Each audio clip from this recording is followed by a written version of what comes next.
Bueno, comenzamos pues. Ya van entrando, faltan algunos, pero en fin. Vamos a rezar pues, siempre pedimos que Dios nos dé el Espíritu Santo por intercesión de María, que fue llena del Espíritu Santo en la concepción de Jesús, y aquí nosotros queremos que Jesús venga a nuestros corazones. Dios te gracia, el Señor es contigo. Bendita tú eres entre todas las mujeres y bendito es el fruto de tu vientre, Jesús. Santa María, Madre de Dios, ruega por nosotros, ahora y en la hora de nuestra muerte. muerte. Amén. Amén. En nombre del Padre, del Hijo y del Espíritu Santo. Amén. Buenas noches. Buenas noches. Hoy quiero comenzar la clase con un paréntesis. Ayer fue la fiesta de la... ¿De qué fiesta fue ayer? De San Pablo, sí. La conversión de San Pablo. La conversión de San Pablo. Sí. Sí. Y nos lo cuenta San Lucas en los Hechos de los Apóstoles. Ahí la cuenta 2 veces. ¿Y por qué? Sí, lo has dicho ya una parte del libro, pues lo repiten 2 veces. Porque para San Lucas, ya saben, los Hechos de los Apóstoles es la segunda parte de su obra. De la primera obra fue... Y la segunda parte de la obra de San Lucas es los Hechos de los Apóstoles, la acción del Espíritu en la Iglesia. Y los Hechos de los Apóstoles nos cuenta, y ayer celebramos la conversión de San Pablo. Y ayer, pues, el Santo Padre y el Arzobispo de San Antonio, y todos hablan de que tenemos que convertirnos, ¿no? Pero nunca te dicen cómo. ¿De qué? Tampoco lo saben, porque nadie te ve el corazón. ¿De qué tienes que convertirte? Cada cual quiere por sí mismo. Que la cuenta 2 veces. Así era una conversión especial. Pero la primera vez que nos cuenta una conversión, la conoce todo el mundo, San Lucas. La conversión de Zaqueo, ¿no? Que subió a un árbol para ver a Jesús y toda su casa. Zaqueo, tengo que ir a tu casa a comer. Y le recibió y decían, ha ido a comer a casa de un hijo y es hijo de Abraham, ¿no? Se fue a comer allí y fue la conversión y Zaqueo dice, voy a dar la mitad a los pobres y a los que hacen trampas les voy a devolver todo. ¿Quién era Zaqueo? Era un hombre despreciado que para el recaudador de impuestos no valía nada, no tiene que ver nada con él, tenía que tener la distancia. Y entonces la cuestión de Zaqueo comienza por abrirle puertas. Pues se convierte en una persona diferente. Es la primera conversión, la de Zaqueo, que le abre las puertas. San Lucas nos cuenta otra conversión más fuerte que la de Zaqueo. Una conversión más importante. Y todo el mundo lo conoce, pero se olvidan. Es la conversión del buen ladrón. El mal ladrón dice, bueno, si eres hijo de Dios, bájate y bájanos a nosotros. Entonces, no te das cuenta que este es inocente, que no te estamos aquí pagando lo que hemos hecho. Y pone su fe en Jesús, le dice, Jesús, por nombre, nosotros en tu reino. Es la conversión del buen.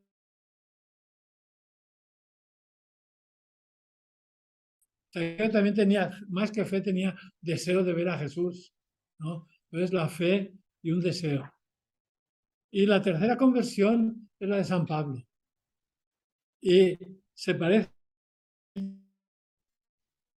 en todo y en nada.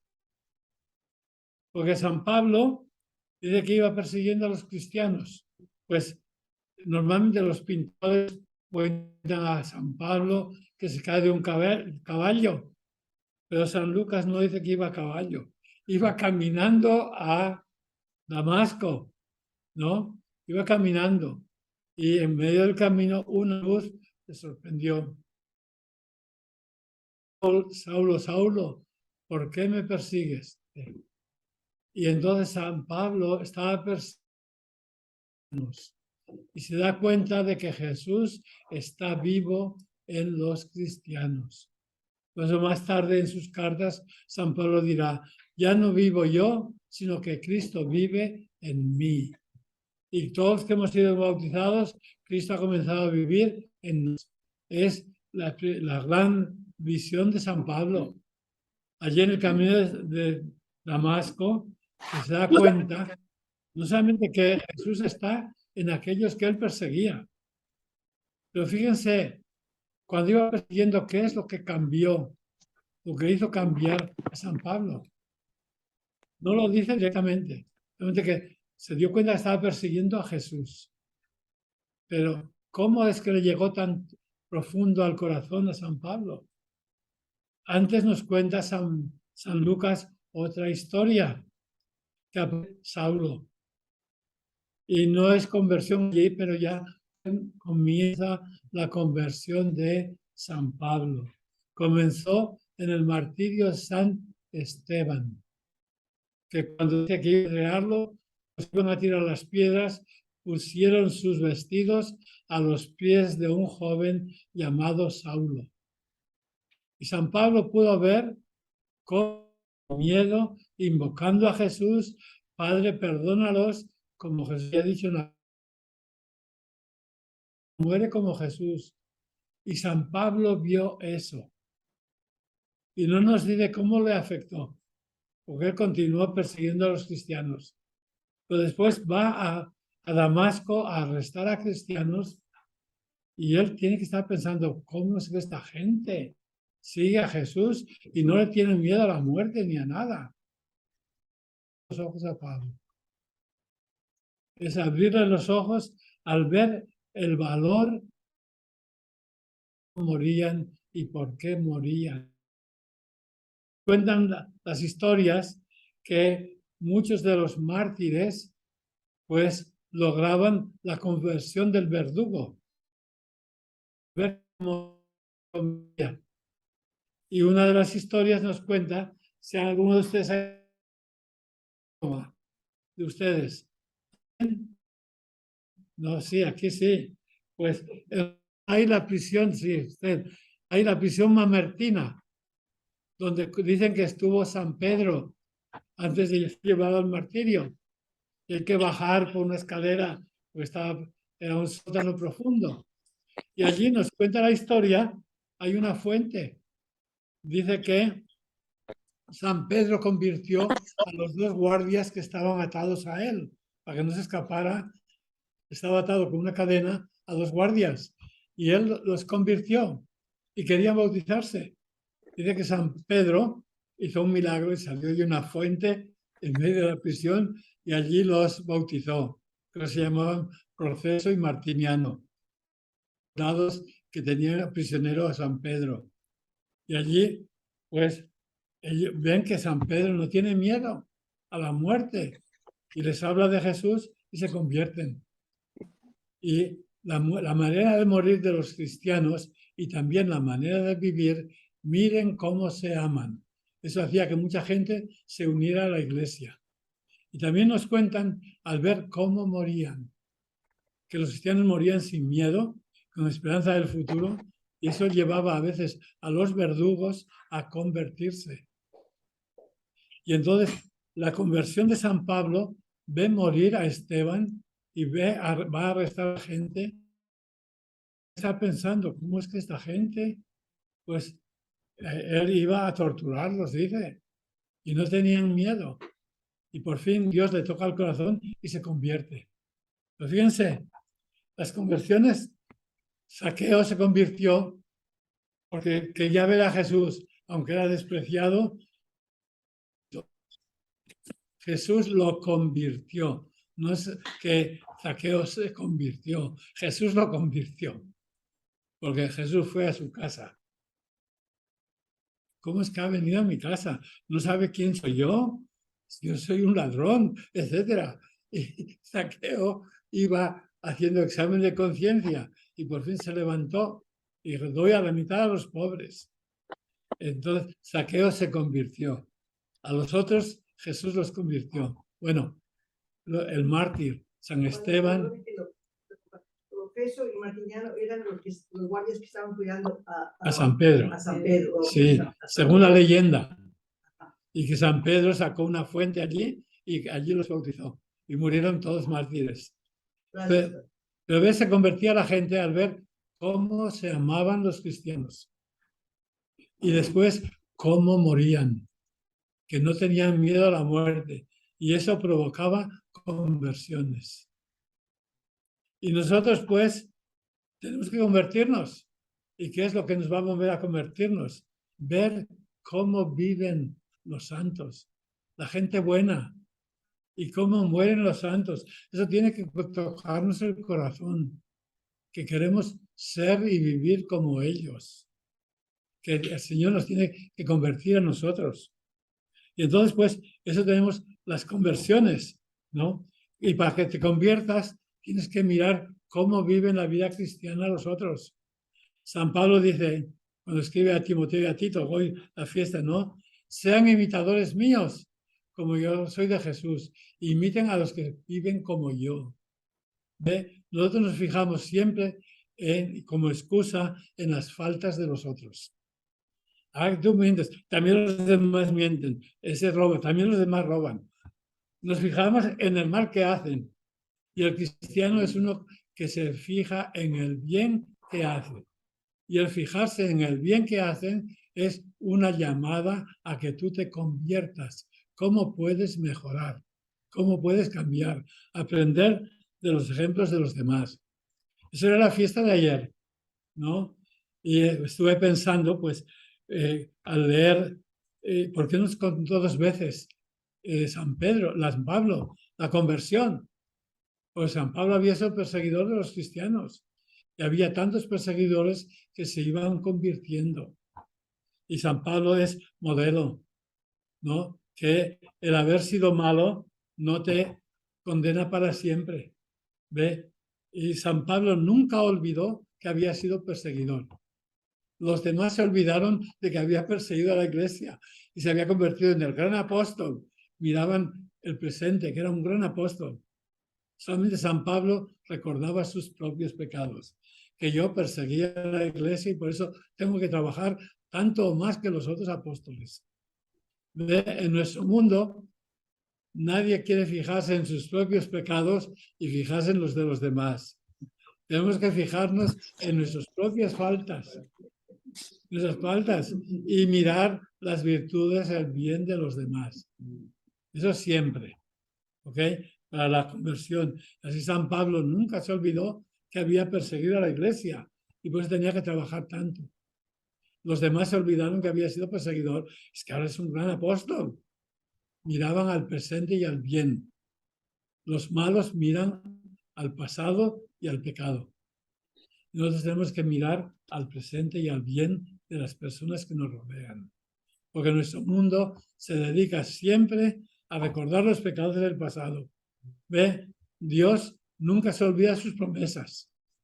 A Israel, aunque fallen tantas veces, nunca se olvida, porque el bien que ha prometido y el mal que viene después se perdona, ¿no? Pero eso es como introducción de hoy. Ahora vamos otra vez al Génesis, que estábamos hablando de los patriarcas de Isaac y Jacob, ¿no? Les decía que Jacob tuvo 12 hijos. Después allí, en el capítulo 36 del Génesis, se nos cuenta que Esaú, todo el mundo se olvida. Jacob tuvo las 12 tribus de Israel, ¿no? Ya les decía la vez pasada, Rubén, Simeón, Leví, Judá, Dan, Neftalí, Gad, Aser, Isaacar, Zabulón, José y Benjamín. 3, 3, 3, 3. Y ahí, fíjense, en el capítulo 36 del Génesis, nos cuentan los caudillos de Edom, los descendientes de Esaú. Y muchos dicen, pues Dios bendijo a Jacob, hizo las 12 tribus de Israel. Ahí nos habla de los caudillos de Edom. Capítulo 36, versículo 15. Dice, estos son los jefes de los hijos de Esaú. De los hijos de Elifaz, primogénito de Esaú, Temán, Omar y Sefo, jefe de Gená. Después Gatán, jefe de Amalek. Después el otro hijo, Elifaz, es padre de país de, son los descendientes, bueno, los jefes de Elifaz en el país de Edom, son los descendientes de Adá.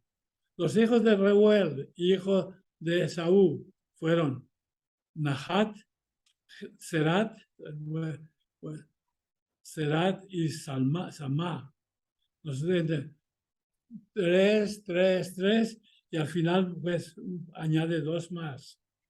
Que los hijos de Oholibama, hijos de Aná, mujer de Esaú, son 12 hijos a cada uno, que no fue menos bendito Esaú que Jacob, que Dios me quiere la bendición de todos.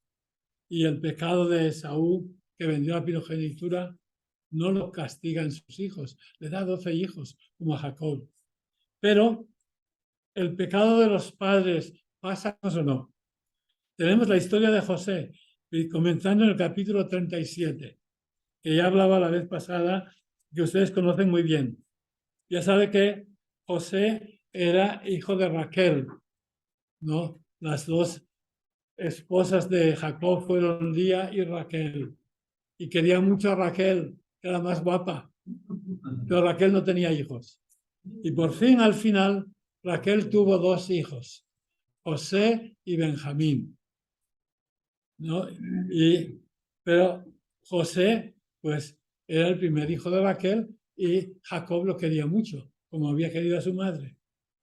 Y entonces dice que le hizo una túnica especial, ¿no? Lo quería más que a los demás. Y vino la envidia de los hermanos. Y ya saben, lo vendieron por envidia. ¿Y qué es lo que dice un refrán? Que lo oí el otro día viendo un partido de fútbol. Salió. Decía que la envidia de los hermanos, o no, decía, la envidia de los amigos hace más daño que el odio de los enemigos. La envidia de los amigos te hace más daño que el odio de tus enemigos. ¿Ve? José tenía la envidia de sus hermanos, que tenían que ser sus amigos. Y porque lo envidiaban tanto, lo vendieron, lo hicieron esclavo, trataron de matarlo, etc. Fue terrible. Eso no lo hace ni un enemigo. Por eso recuérdenlo siempre, que los peores enemigos, dijo Jesús, son los que están en tu propia casa. Los más cercanos, tus amigos, los que van a tu casa, esos son tus peores enemigos, pueden serlo. Así José fue vendido, pero José nunca olvidó los valores que había recibido de su padre. Sus hermanos, por envidia, se convierten en asesinos. Querían matarlo. Primero lo echaron en una cisterna, a ver si se moría. Y después lo sacaron y lo vendieron como esclavo. Eran terribles el odio que tenían. Y cuando lo venden como esclavo, no saben lo que le va a pasar. Pero Dios no abandona a los suyos, aunque se sientan abandonados. José tenía que sentirse abandonado, pero los valores que ha recibido de su padre no los ha perdido. Y continúa con sus valores morales, sus valores, ama a sus hermanos, porque es lo que le había enseñado a su padre. Sus hermanos no habían aprendido. Y nos cuenta en el capítulo 39 lo que le pasó a José, que lo vendieron en Egipto y lo compró un ministro del faraón, un tal, dice, Putifar, capítulo 39, que era ministro de faraón. Y fíjense, hay una frase que se va a ir repitiendo. Dice ahí en el capítulo 39 que José fue bajado a Egipto y lo compró un egipcio, Putifar, eunuco del faraón y jefe de los guardias. Lo compró a los ismaelitas que lo habían bajado allá. Yahvé asistió a José, que llegó a ser un hombre afortunado, mientras estaba en casa de su señor Egipto. Así, ¿por qué le fue bien a José? Porque Yahvé asistió a José. Y después, más adelante, dice que la mujer de Putifar tentó a José, lo acusó falsamente. Y entonces a José, pues porque respeta a su amo, ¿no? Pues lo metieron en la cárcel. Y entonces él puede sentirse abandonado. Cuando todo le va mal a una persona, pues Dios me ha abandonado, Dios está contra mí, etc. Y la Sagrada Escritura dice, yo nunca te abandonaré. Aunque una madre abandone a su hijo, yo nunca te abandonaré. Aunque seas pecador, Dios no te va a abandonar. Y aquí eso lo repite en el libro de Sabiduría, se repite varias veces, en los proverbios también. Pero aquí en la historia de José, dice el capítulo 39, versículo 21. Repite otra vez. 39, 21. José encarcelado. Dice, pero Yahvé asistió a José y lo cubrió con su misericordia, haciendo que ganara el favor de alcaide. Que Yahvé asistió a José y lo cubrió con su misericordia. Ve, antes, en el capítulo 39, versículo 2, había dicho antes, es el mismo capítulo, en el versículo 2, que Yahvé asistió a José, que llegó a ser un ser afortunado y que su Señor echó a ver que Yahvé estaba con él y que Yahvé hacía prosperar todas sus empresas, que Yahvé estaba con José cuando estaba administrador de su dueño. Y cuando lo metieron en la cárcel, dice otra vez, repite ahí en el versículo 21, que Yahvé asistió a Josué y lo cubrió con su misericordia, que Dios no te abandona, aunque estés en la cárcel, etc. Y todos van a pasar, y todos los cristianos pasan por escenas que dicen, Dios no me quiere, por mis pecados, por lo que sea. Pues mira, pues a San Pablo lo quiso a pesar de sus pecados, ¿no? Lo llamó. Pero aquí José no había sido malo, sus hermanos, pero Dios lo cubre, lo dice, Yahvé asistió a José, lo cubrió con su misericordia. Y la misericordia del Señor está sobre todos los que lo aman y los que lo han amado. Y pues repite otra vez al final de ese versículo 23 que el alcaide no controlaba absolutamente nada de cuanto administraba José, ya que Yahvé lo asistía y hacía prosperar en todas sus empresas. Repite, Yahvé asistió a José y llegó a ser importante. Y Yahvé asistió a José y lo cubrió con su misericordia.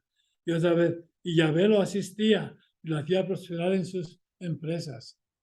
Que Dios, él tenía derecho a sentirse abandonado y Dios no te abandona.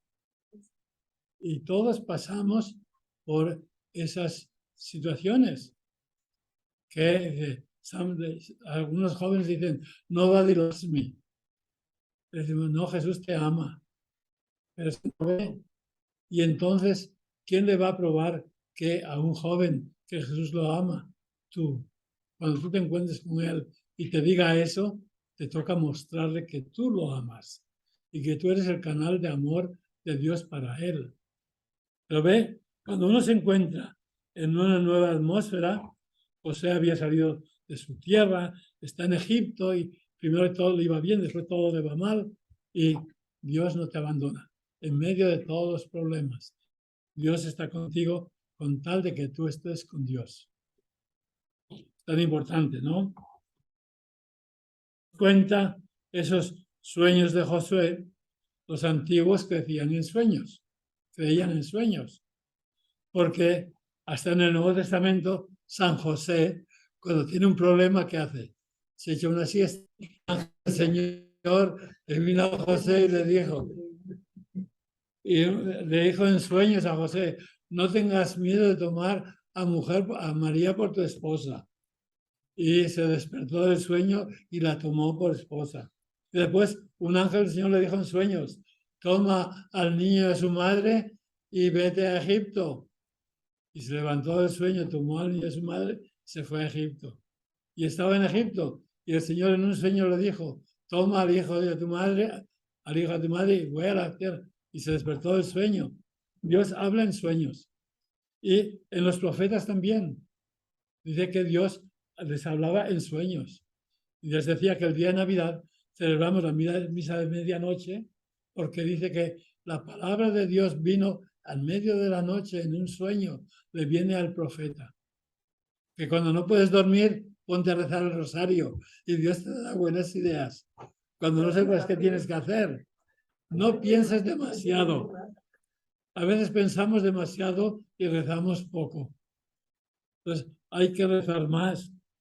Y entonces, en medio del sueño, Dios te sugiere la solución, la respuesta o el camino que tienes que seguir.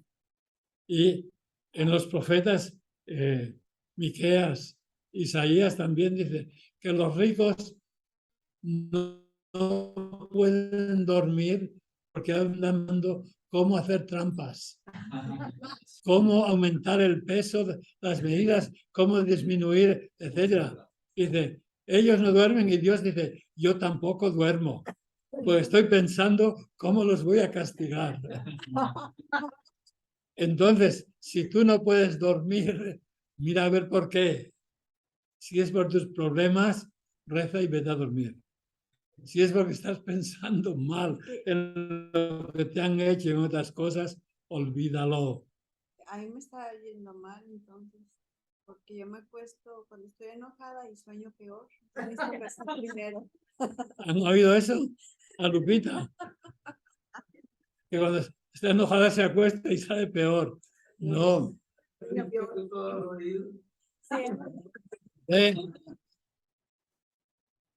La última palabra de un cristiano, creo que está en la carta de San... ¿De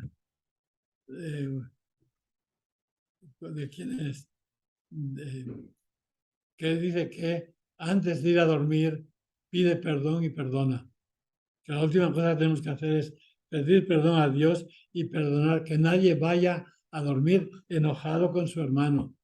La carta de como Simón, ¿cómo se llama? Saint James, de Santiago, la casa de Santiago, que nadie se vaya a dormir enojado. Que hay que perdonar antes de ir a dormir. Perdonar a los demás y pedir perdón al Señor.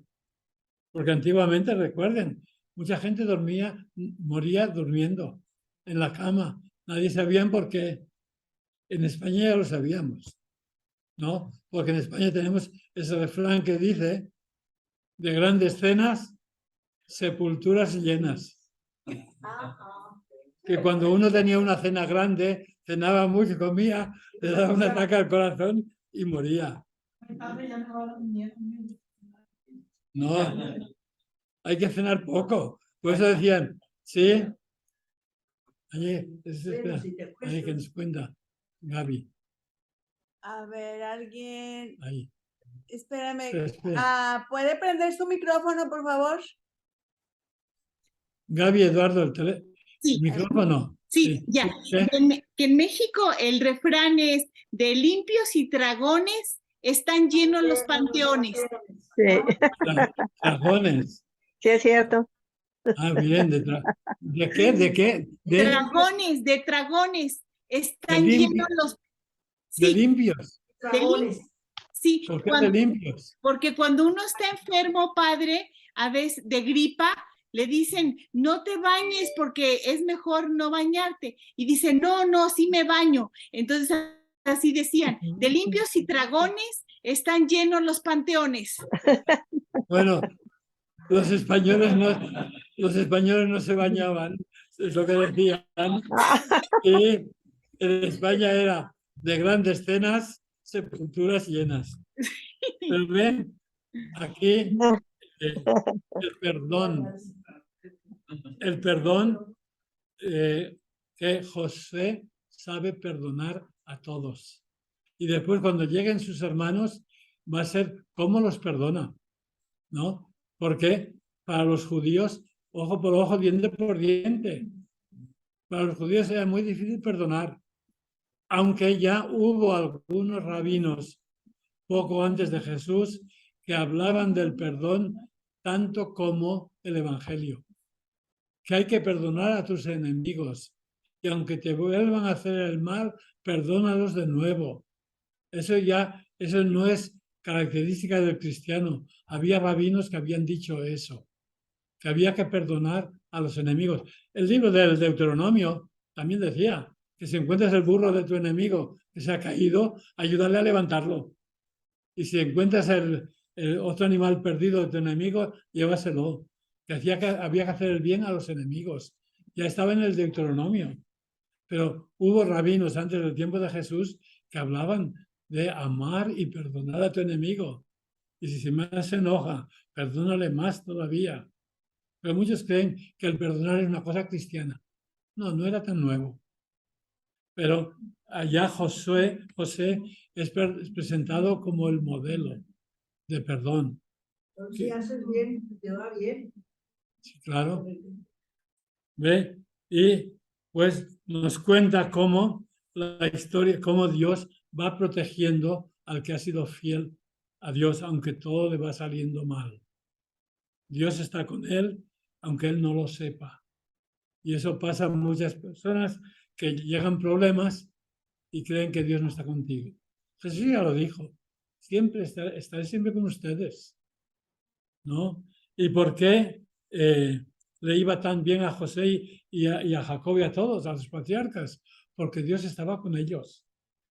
Eso se lo repite, yo estaré contigo.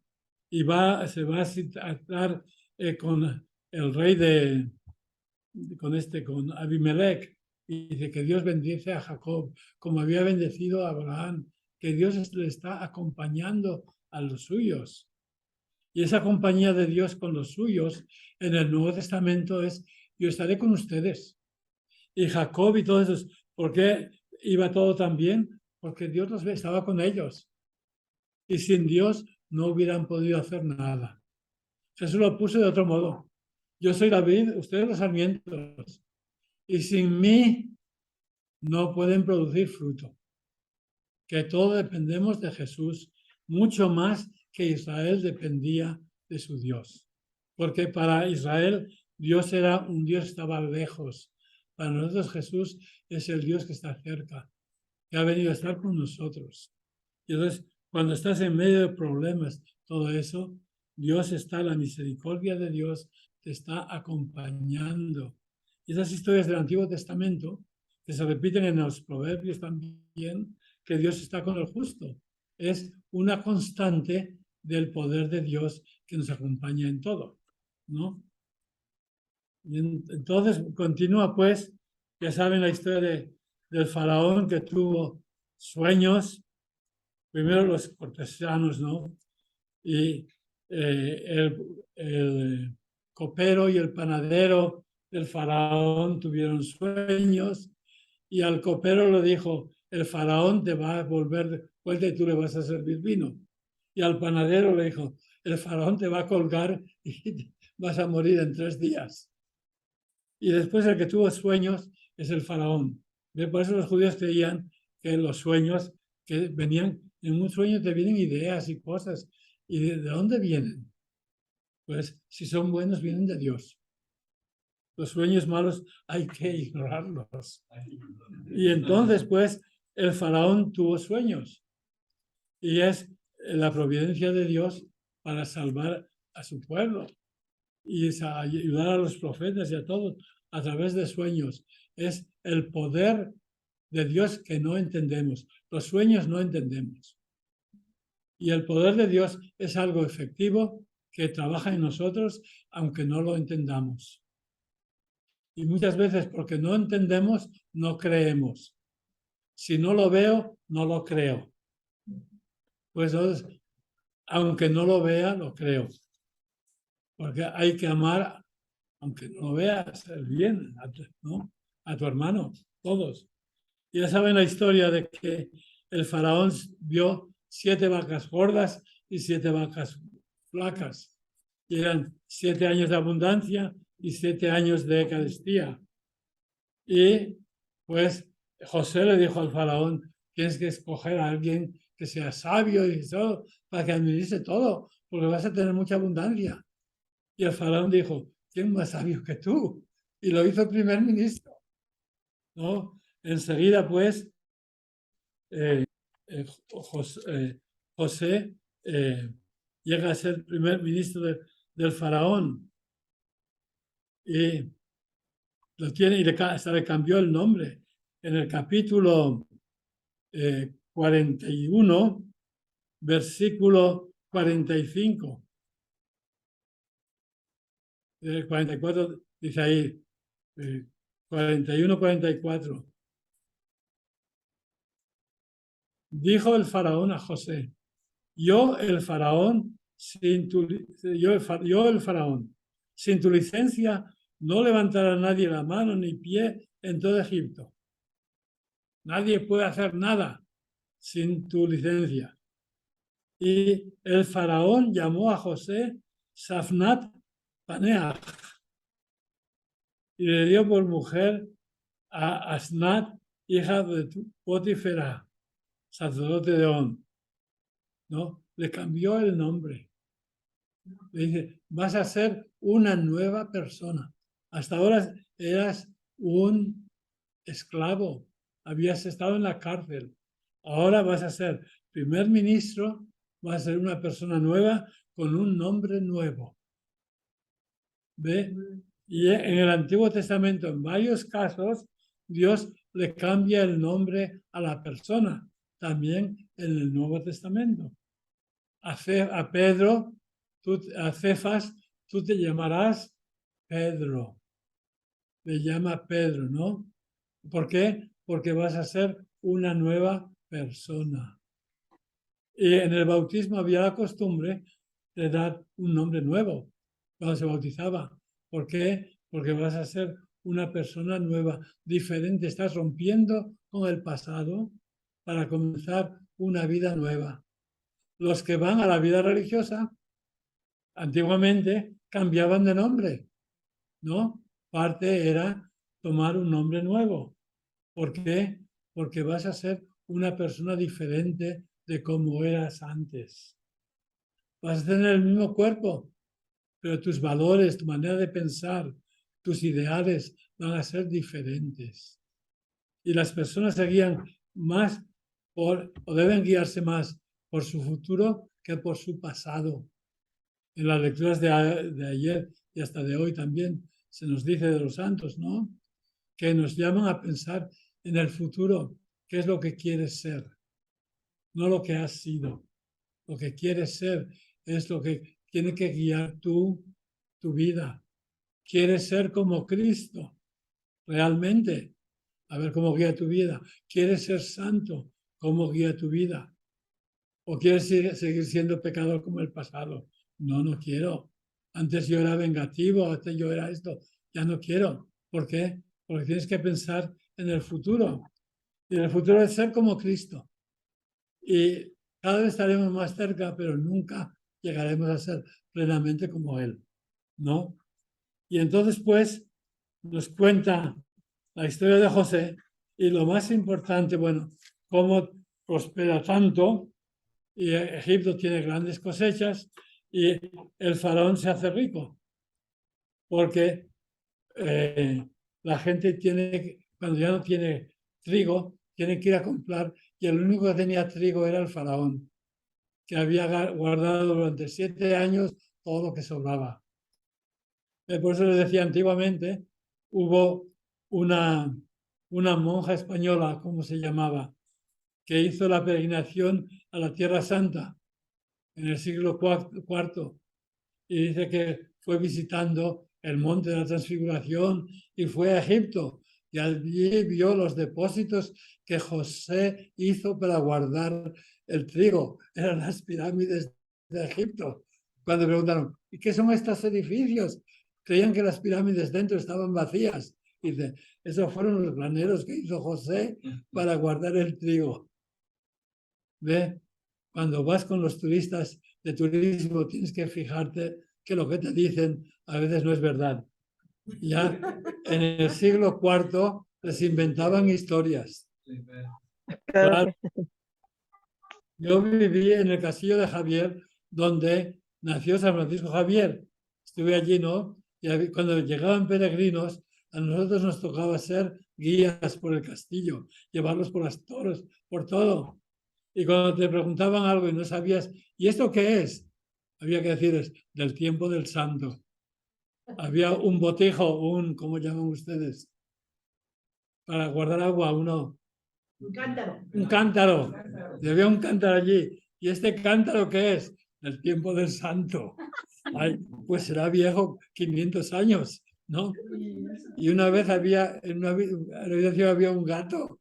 ¿Y eso qué es? Y sin mirar, el estudiante dijo, es del tiempo del santo. Un gato que llevaba allí 400 años. Por eso cuando vas con guías a Tierra Santa, yo nunca dejé coger guía cualquiera, porque quería que fueran guías realmente buenos, y solamente encontré 2 guías buenos.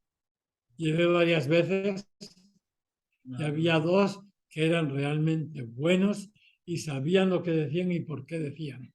Por eso ahora te enseñan sus certificados de que sí están. No, pero esos son certificados del gobierno de Israel, que son los que te enseñan certificado. Eso, van a decirte lo que quiere el gobierno que les digas. Y especialmente si han sido entrenados por el gobierno. ¿Ve? Nosotros teníamos guías que venían de Belén y eran cristianos. Eran árabes y eran cristianos. Y habían crecido como cristianos y conocían muy bien la Sagrada Escritura y cómo el Antiguo Testamento llevaba al Nuevo Testamento. Esa relación que es tan importante, que los guías no te la dan. Están tratando de borrar todo lo que es cristiano. Realmente los guías aprobados por Israel son los que menos valen. Y en eso, pues, no es fácil encontrar guías buenos. Pero, en fin, las historias de José, ¿no? La cosa fuerte de estas historias es cuando Jesús se descubre a sus hermanos en el capítulo 45 del Génesis.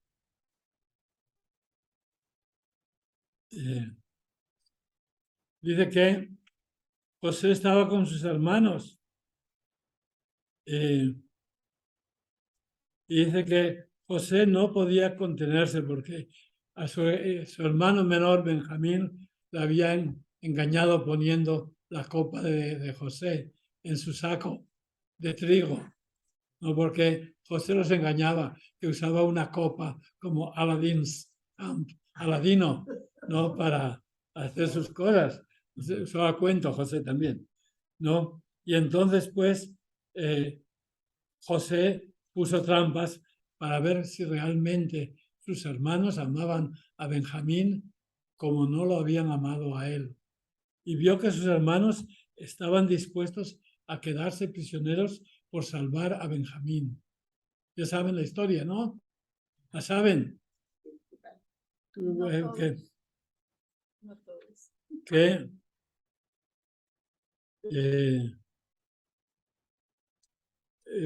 ya poner capítulo 44, ahí cómo nos cuenta la historia, que cuando fueron los hijos de José, se enteraron de que los hijos de Jacob se enteraron que en Egipto había trigo en abundancia Y Jacob envió a sus hijos a comprar trigo a Egipto.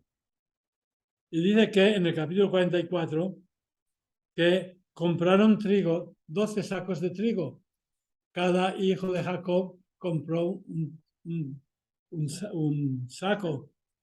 Y dice que, capítulo 44, dice, José dio esta orden a su mayordomo: llena de víveres las talegas de estos hombres, las talegas de estos hombres, cuanto quepa en ellas, y pones el dinero de cada uno en la boca de su talega. Y mi copa, la copa de plata, la pones en la boca del saco del pequeño, además del dinero de su compra. Y él dijo conforme había dicho. Y cuando alumbró el día, se los despachó con sus burros. Y salieron de la ciudad y no bien se habían alejado cuando José dijo a su mayordomo: ponte en marcha y persiga a esos hombres y dales alcance y les dices: ¿por qué me han pagado mal por bien? Se trata nada menos de lo que utiliza mi señor para beber y también para sus adivinaciones. Qué mal han obrado. Dice, él los alcanzó y les habló de este temor. Y ellos dijeron: ¿por qué habla mi señor de este modo? Lejos de tu siervo de hacer cosas semejantes.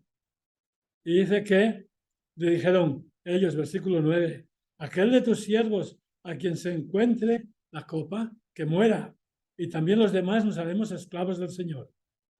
Respondió: sea como dicen, aquel a quien se le encuentre será mi esclavo, pero los demás quedarán disculpados. Ellos se dieron prisa al embajar sus talegas a tierra y fueron abriendo cada cual la suya. Él lo registró empezando por el más grande y acabando por el chico, y apareció la copa en la talega de Benjamín. Entonces rasgaron ellos sus túnicas y, cargando cada uno su burro, regresaron a la ciudad. Judá y sus hermanos entraron en casa de José. Parece que está la puerta abierta. Es palacio del faraón, ¿no? Entraron, es una historia, ¿no? No hay que tomarlo al pie de la letra. Entraron en casa de José, que todavía estaba allí, y cayeron rostro en tierra. José les dijo: ¿qué han hecho? ¿Ignoraban que uno como yo tenía que adivinarlo sin falta? Judá dijo: ¿qué vamos a decir al Señor?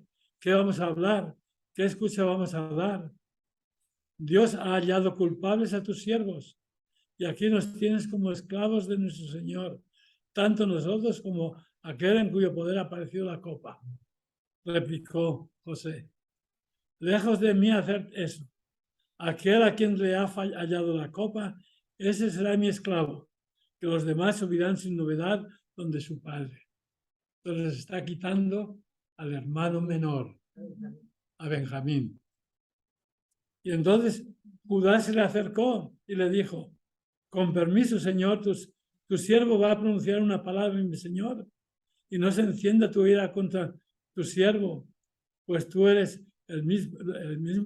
como el mismo faraón. Mi Señor pregunta a sus siervos: ¿tienen padre o algún hermano? Nos dijimos a mi Señor: sí, tenemos al padre anciano y un hijo pequeño de su ancianidad. Otro hermano de este murió. Solo ha quedado este de su madre y su padre lo quiere. Creían que José había muerto. Entonces le dijiste a tus siervos: bájenlo, que pongan mis ojos sobre él. Y dijimos a mi Señor: imposible que el muchacho baje, deje a su padre, pues si le dejara, éste moriría, su padre. Pero dijiste a tus siervos: pues si no baja el hermano menor con ustedes, no volverán a verme la cara. Así pues, cuando subimos nosotros de mi padre, Turbiel va contando.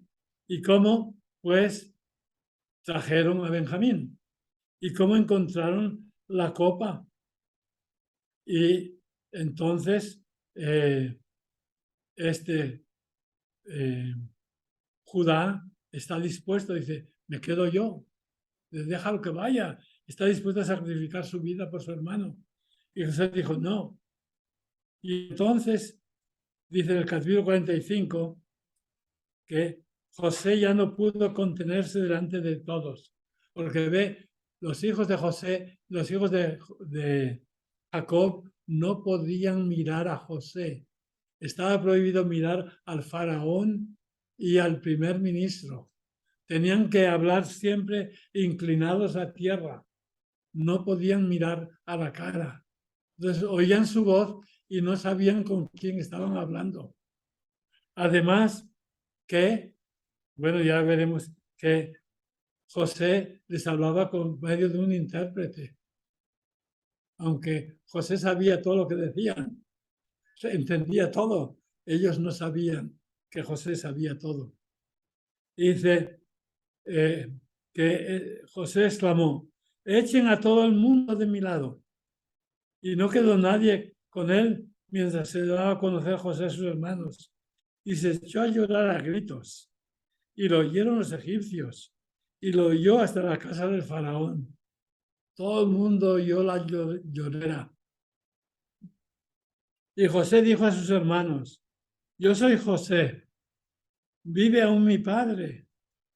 Sus hermanos no podían contestarle, porque se habían quedado atónitos ante él. Y José dijo a sus hermanos: vayan, acérquense a mí. Se acercaron. Y él continuó: yo soy su hermano José, a quien vendieron a los egipcios. Y les va. Y ellos no lo entendían. Y ahora les dice, versículo 7. Aquí ya viene parte de la historia. Cómo Dios gobierna las cosas. Dice, Dios me ha enviado delante de ustedes para que puedan sobrevivir y para salvarles la vida mediante una feliz liberación. Entonces no les dice, ustedes me vendieron aquí a Egipto. Dice, no, Dios me ha enviado delante de ustedes. En lo malo que le pasó, pudo ver la mano de Dios. José. Esa fue la gran conversión de José, que ve la mano de Dios en lo que le habían hecho. Nosotros nos fijamos en las ofensas. Este me ha hecho este mal. Y no pasamos de ver que San Pablo dice que no hay mal que por bien no venga, que todas las cosas cooperan para el bien de los que aman a Dios. Y nosotros nos inclinamos a mirar lo malo de la ofensa en vez de ver lo providencial que puede haber en esa ofensa, que puede ser una cosa providencial. Y José les dice, Dios me ha enviado adelante de ustedes para que puedan sobrevivir. Y esa es la primera razón, que José no ve en lo que han hecho un crimen, sino ve la mano y la providencia de Dios. Pero los hermanos no están convencidos, aunque aparecen que sí, todo eso, pero después, ¿qué pasó? Que murió Jacob y después de la muerte de Jacob, capítulo 50, versículo 15. ¿Cómo hay que mirar la historia del éxodo, de tu propia vida? Ve, José veía, es la mano de Dios que me ha traído aquí. No fueron ustedes. No veía la ofensa, sino veía la providencia de Dios. Y en el capítulo 50, versículo 15, fíjense, los hermanos de José no se han convencido. No creen.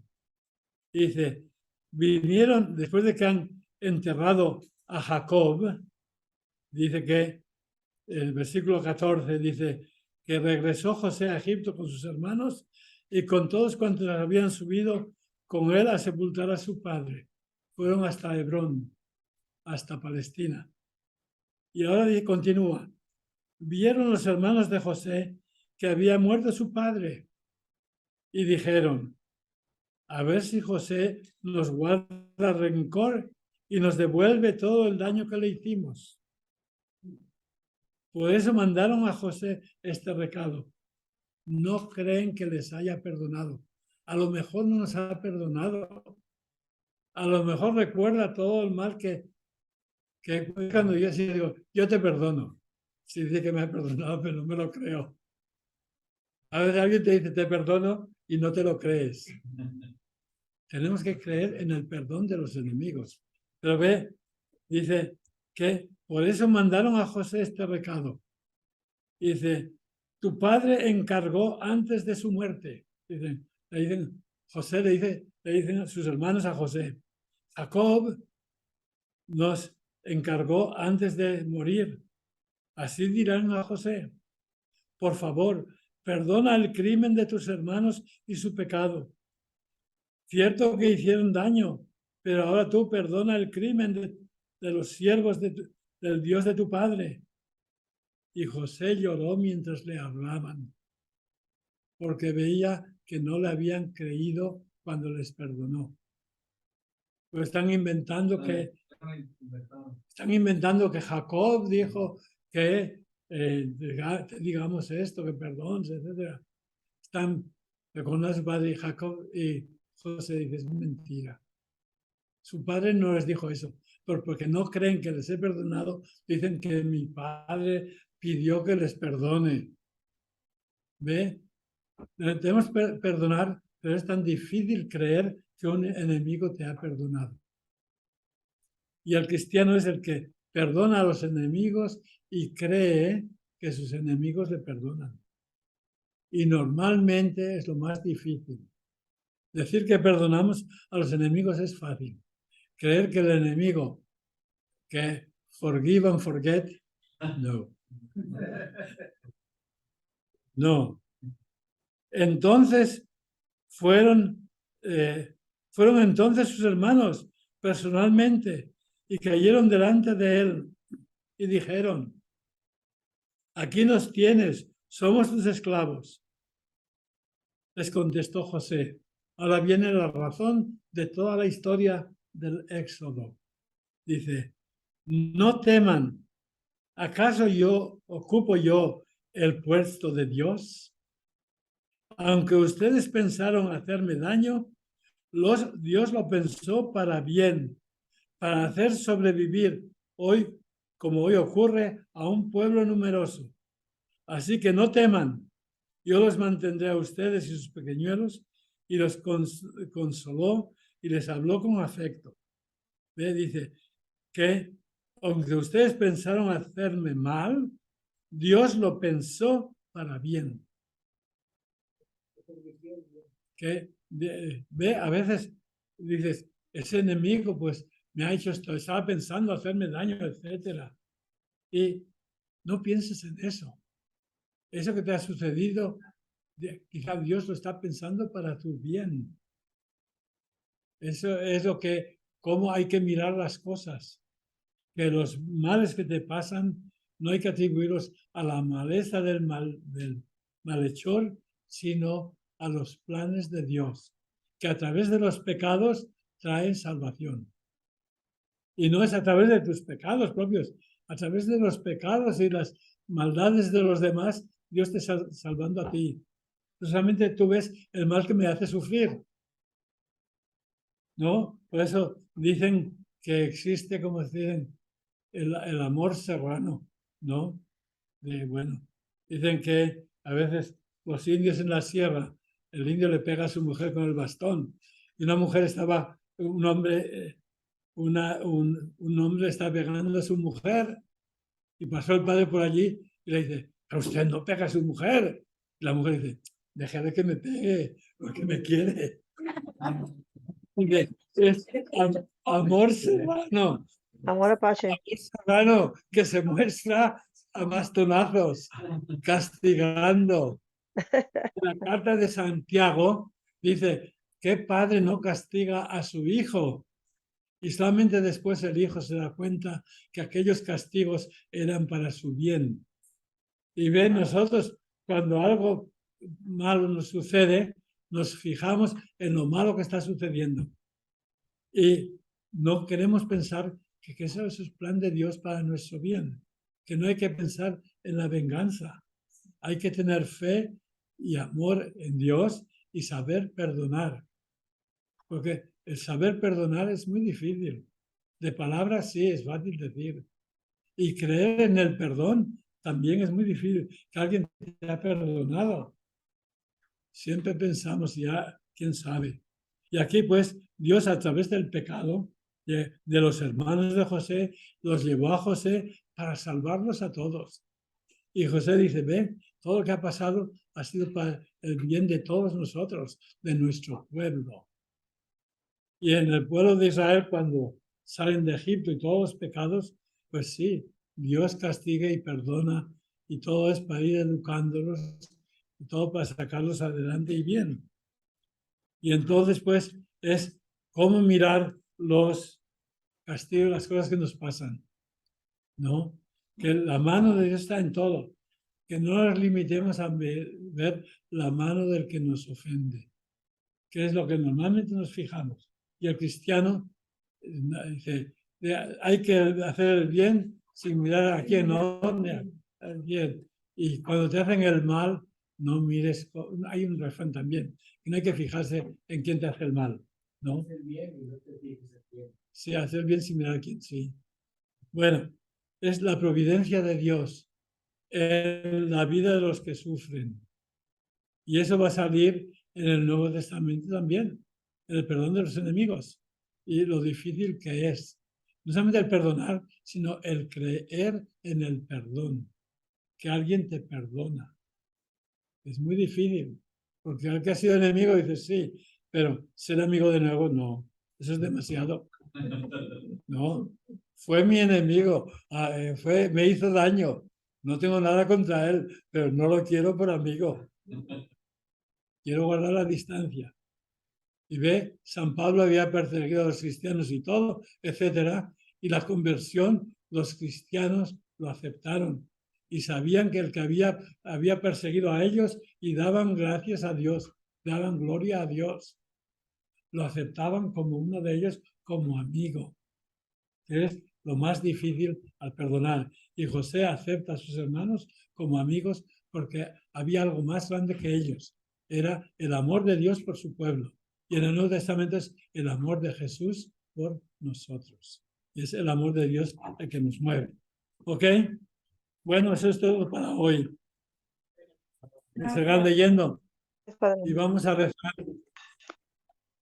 Esta semana nos han dado noticias malas de algunos sacerdotes que ha habido problemas en San Antonio. Y vamos a rezar por los sacerdotes, ¿ok? A la Virgen, que es la madre de todo buen sacerdote, que ore por nosotros. Rezamos juntos. Dios te salve María, llena eres de gracia, el Señor es contigo. Bendita tú eres entre todas las mujeres. y bendito es el fruto fruto de tu vientre, Jesús. Santa Santa María, María, Madre de Dios, por nosotros, nosotros pecadores, ahora y en la ahora y en la hora de nuestra muerte. Amén. gloria al Padre y al Hijo y al Espíritu Santo. Como en el Como en un principio, principio, ahora y siempre, por los siglos de los siglos. Amén. la bendición del Dios Todopoderoso, Padre, Hijo y Espíritu Santo, descienda sobre ustedes, sus familias y los acompañe siempre. Amén. Amén. Amén. Gracias a ustedes. Gracias, Ok, Padre. Thank you, Father Juan. Todas Thank you. bendiciones. Gracias. Gracias, Bendiciones para Padre. todos. Muchas gracias, Gracias. Padre. Lo bendiga. Gracias.